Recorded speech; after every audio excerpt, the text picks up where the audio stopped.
Hello and welcome to Andrew a la carte, the show where I teach you how to cook.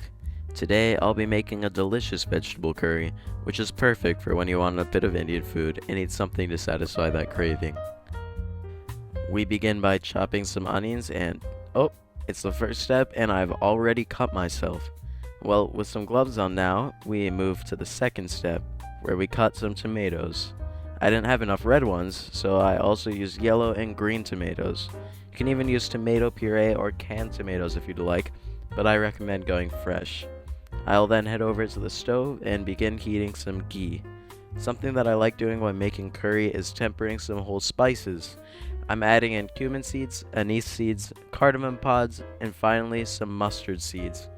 Wait for the spices to be fragrant and for the mustard seeds to start popping, and then add in your onions.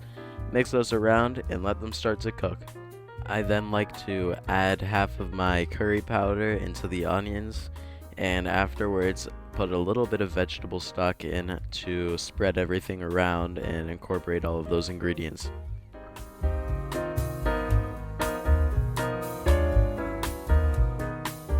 Then, after mixing it for a minute or two, I realized that I forgot to add my garlic and ginger. But it's gonna be alright to add them now. You should just add them in a little bit before the onions instead. After this is all cooked for a bit, I add the tomatoes, and I cover the whole thing in vegetable stock.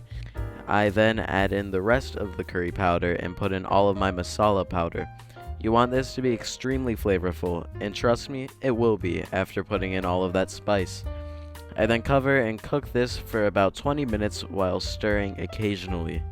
During this time, I also add in my salt.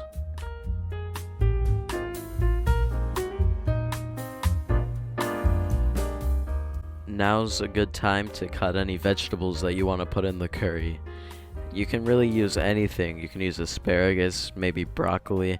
I choose to use eggplant and chickpeas. They are super important to add, though. I do recommend using the chickpeas, which I have also prepared during this time. I add them in after the initial 20 minutes of simmering with the lid closed, and then simmer for another 20 minutes with the lid open. This will reduce all of the liquid in there and help to thicken this curry and also make it taste better.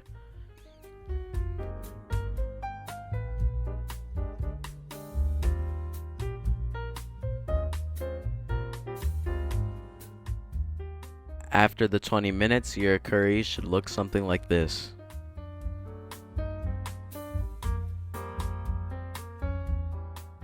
Now is also a good time to put in your eggplant.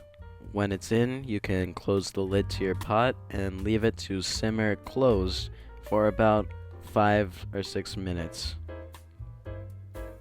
This is also a great time to start chopping your coriander.